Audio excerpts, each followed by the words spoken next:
driving away. Yeah, exactly. You know what I mean? Or being like, I don't know how to get there, man. I don't want to fucking deal with that. Yeah, It's print just some map quest. ugh. You know? But yeah, so I did that. I worked for that restaurant group, and that was dope, man. Because they all had, the cool thing about it was they all had the same relative ingredients in terms of proteins, but all of the other things, all of everything else was so dynamic in all the other preparations, which was cool because, like, if you ran out of tuna at one restaurant, you'd call up the other restaurant and send little Charlie over there, go pick up all the tuna you need, and you'd be okay that service. You know what I mean? So it was very helpful. But I mean, like That's I said, pretty cool, man. Yeah, they had Saba, which was Latin American. Tenpen, showed me Asian ingredients. Acadiana, that was the Louisiana style. And then they had a place called DC Coast, which is more like American coastal, featured different regions, fishing regions in the U.S., which was really cool. And I would later go back to be a sous chef there before actually coming out and moving out here. Yeah. That's where you went after Tallulah's. Yeah. Okay. Yeah. But, so then you do this, and then you go back to school for what? Your second year? Yeah, I go back to second year. That's when I met you. That's when we met. Yeah. We started. Let's see. Yeah, we met. I was still going to school full time. I went on my externship in Christchurch, Bournemouth. It's Christchurch. Yeah, it's out on it's on the English Channel in England. Yeah, I was at the Chewton Glen Spa and Hotel. It's like the #1 best rated spa in Europe at the time. You're telling me there's a straight town called Christchurch. It's tiny as fuck, man. That's badass. Dude, that's probably the strongest name I've ever heard in my life. Dude, I was staying in this town, and like I get there, and like it's like cat dog. I'm renting a room in this guy's house, and it's this guy's family, and he picks me up, and I'm all like, I'd never left the U.S. before. I'm like, I don't know what the fuck I'm doing, and like I barely got to Christchurch. You know what I'm saying? Like that shit. Like I flew into London, somehow managed to get my ass onto a train forever away, and then down there in a day. And, the guy is just like, he's like, there's more people here over the age of 60 than under the age of 20. That's the amount of people. Like, it's just a town of all old people. Yeah. That's wild. But it was cool, man. It was right on the channel. So like when and like they do a lot in Europe, you go and you work a morning shift, and then you leave for like, 3 hours or whatever. Yeah. And then you come back. That's pretty badass, man. Yeah. It was hard to get used to. 'Cause like, at first, like the mentality of here, like I said, I'm coming from essentially commuting, working at a restaurant at 8:30 and then working straight through until 1:30. 8:30 in the morning till 1:30 in the morning, pretty much. And then you go to a place that's like, all right, you leave at 2:30 and you come back at 5:30 or like 4:30 or something like that. You've got a couple hours to kill, and it's like, well, I should be doing something. Yeah. But they don't let you work at all. Yeah, you have to leave. You have to leave. You leave, and everybody in their right mind goes home. It's England. They fucking sleeps. take a nap, they drink a cup of tea, and they come back to fucking work. But us, I mean, I was always like in need of doing something. Yeah. You know what I mean? So you go. But it was cool. I go out, like I said, to the channel and sit on the beach and fucking like stare at the water and stuff. It was cool. The thing that sucked though was the fact that like the whole fucking town would close down at those hours. So you think you couldn't go anywhere. Yeah, you think like, oh, at least I'll go like grocery shopping, or like I'm gonna go grab some food like in town. No, everybody's sleeping. Nothing's open. They've all gone home to have tea and shit. Hey, you gotta do what you gotta do. Yeah, maybe we should try that. Yeah, Mark. You know what I mean? So we did that. So while you were over there though, you got into a little bit of DJing, right? Am I wrong? Yeah, not really. A good boy, mine, Ben Gallup. He Benjamin. Yeah, Benjamin. Yeah. Yeah, he used to be all into the dubs or the drum and bass. Yeah, because I remember when I went to your house in Providence, you had the turntables. Yeah, he got me all into it. He actually later became like a DJ out there a little bit. Yeah, and because we used to just come home from work and chill out, and he'd mix records and show me how to mix records and whatnot, and Shit's cool, man. It's fun doing that. Yeah, that's awesome. I mean, the music is great. I love drum and bass. Yeah. You know, getting into that. I actually heard a few songs. I got into it, and then I asked you about it because I knew you knew. I was like, hey, man, what's up with some classic 90s drum and bass? won't. Yeah, man. Oh, yeah. So you did that internship, and then what did that entail? Did you work all the stations, or did you just stay on one station? Nah, they kept me on. I pretty much like was doing like garde-manger stuff, which in that point was like, you know, like the terrines, that sort of stuff. I remember we had foie and like poi lentils. It was pretty classic. Yeah. How'd you find this spot? Out of everywhere that you could have gone. You know what's funny is the plan was to go to the Waterford Grill in London, which is like 3 Michelin star institution. Like they had a Waterford Grill in Waterman in then. In the Waterman. Was it the Waterman? Dude, that's what fucks me up. It's like this is an institution that I always get confused with a crappy restaurant in Providence. With the Waterman Grill had almost the same name. With the Waterford or the Waterman? Dude, I'm gonna sound like an idiot now. The Waterwan. It's all right. Well, anyway, it's got 3 stars and it's in London. I'd have known. Yeah, that's all you gotta know. Anyway, what year was this? 2008. 20. I'm sorry, 2000. Yeah. 2008. All right, here we go. So I was supposed to. The plan was for me to go there, and they like set me up and whatnot. And then I went to see my, the guy that was in charge of like getting my ass out there, and he was like, "Hey, sorry, they just gave your position to 2 French interns. So how about this other place?" And I was like, "Where's it at?" And he's like, "It's in England." And I was like, "Sick," because at that point, like I was really interested in cooking still and like learning the food, but I was less interested in working at a 3 Michelin star restaurant and more interested in just traveling to Europe and being in England and kind of like seeing what's just there. seeing something different. Yeah, that's cool, man.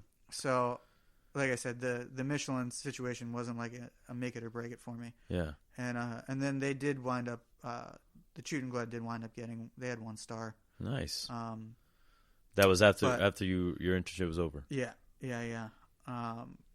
But yeah, man, I met some sick chefs there, like, and you know what, like, which is nuts because so I was doing that when I was 19, and then there's a big gap between there and my time at Meadowood, but the young cooks that I was working with at the Chutengloed that were also doing their internships and whatnot. Yeah. Later became great chefs throughout Europe and England, and like a lot of people would come, and we would know the same people. Yeah. Like. Yeah, I remember that you had that connection with people. Yeah, it was cool. Like, man. This guy. When did that happen? That happened to you in the 12 days, I think, or something like that. Yeah, it's happened to me a few 12 days. Ben, when he came out too. Yeah, that's right. Ben Champkin. What up, Ben? We knew we had some mutual friends. Ollie. I forget Ollie's last name, but he worked with Ben. Yeah. And I remember Ollie as being this like goofy little kid that now is like fucking running Simon Rogan's restaurants right now. He's a fucking badass. There you go, man. The persistence, the ambition. Yeah. And I mean, even Lucas too, because they were at. Oh, that's right. Lucas that just worked at Tram, right? Yeah. He was at what's the restaurant in the Ledbury? The Ledbury. Yeah. So you know what, man? That was like I took a trip in February and I went and ate there, and it was amazing.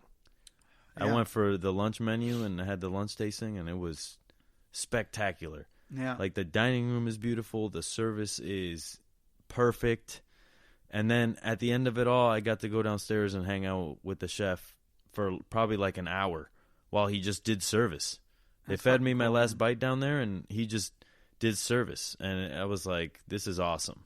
And he walked me through everything, and like I got to meet all the cooks, and he was like, video it, like take pictures, whatever you want, and like that was an awesome experience. That's a cool, man. That's what's great about the restaurant industry, man. Is if you're a cook here and you're a cook there, we'll take each other under each other's wing. Like, yeah, man. You want to see what we're doing in the kitchen. You want to see what we're doing in the restaurant. What are you doing after this? You want to go get drinks? Yeah, like exactly. What are you doing tomorrow? Come go eat at these restaurants. It's a tight knit community. Yeah, man, that is quick to make you family. Exactly. Like within a week, if you act right, if you push, if you work hard, you're pretty much in. Yeah. You know.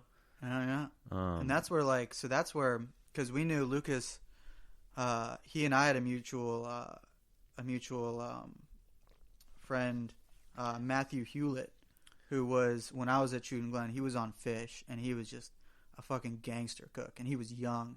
Yeah. And he wound up going to the Fat Duck and being the Sioux, and I think the executive Sioux, and then he went to Ledbury and was the executive Sioux at Ledbury. Yeah. Dude crushes. But, like, same deal. This guy comes from the Czech Republic, and he's like, hey, do you know Matt Hewlett? And I was like, fucking yeah, I do. And he's like, he was my chef whooping my ass every day at the Ledbury. And I was like, oh, shit. That's crazy, man. Yeah. Yeah. Legacy. Yeah, Once again, man. That's all it is. Dude. It's cool, dude. Yeah. So then, you know. So I come back. Yeah. Yeah, I come back to college because I'm getting, I got a bachelor's degree at Johnson & Wales. It's a 4-year degree. So I come back.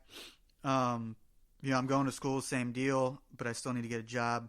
Because like I said, I was telling you earlier, I was really into tennis. Yeah. And like the idea at a young age was that I was to get a tennis scholarship, and that is what would allow me to go to a university. You know what I mean? Like, you can't just, they're expensive. Like, yeah, they're really expensive, man. Yeah.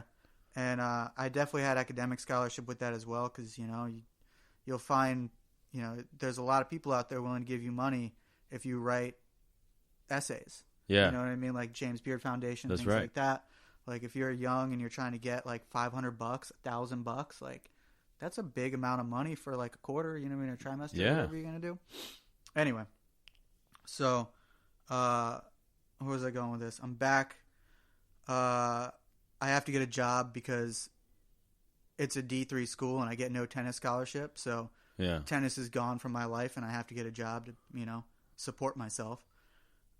So I link up with Kev Gaudreau, same guy, links me up with his previous restaurant that he left to go work at Ruth's Chris Steakhouse, which is Trattoria Simpatico. Trattoria Simpatico. Fuck yeah. Legendary. Yeah. Jamestown, Rhode Island. Head chef Chris Caruba. Caruba? Chris Farrell. Farrell. Dude, those guys are legends. Legends. Dude, they taught me so damn much. And those are just some great chefs. Like, and I'm talking like same deal, day in, day out, producing amazing things. Like, there's, you meet people our age and you're like, hey, I need you to go cook this. I need you to go make this fucking sauce. This like classic sauce, or, I need you to make ice cream.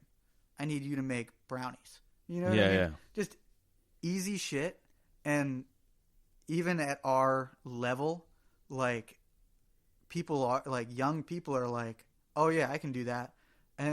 But they've never fucking done it before. Exactly. And they go look up a recipe and they make their best version of the recipe.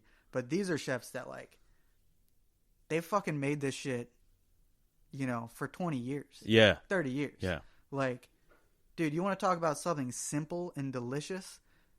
You talk about Chris Farrell's brownie. Oh. Dude, like. Award-winning. Dude, this shit was like. Just never had a better brownie since. You know what I'm saying? I'm sorry for anyone who's ever baked me a brownie. For all the dessert, crazy intricate dessert courses that I've had, and people being all like, trying to do all these crazy things with all these flavors and, and everything being jumbled up. Like, at the end of the day, if you were to eat that, is that better than this man's brownie? No. You know what I'm saying? Like I'm this sorry. This man's brownie. Like, hey, man. But I obviously, hear you. Hold on. And I'm just saying, he's a fantastic chef. Yeah, he fucking ran restaurants. Like, the White Horse this dude Tavern in Newport, Rhode Island. Can do so much more than just that. But I'm just saying, something as simple as I used to sneak into the walk-in and steal the brownies, man. Dude, I used to eat so much of that shit. He'd be so pissed. He'd be fucking coming out there. Yeah, like, man. He'd be like, I know I made 26 of these and there's only 20. Yeah.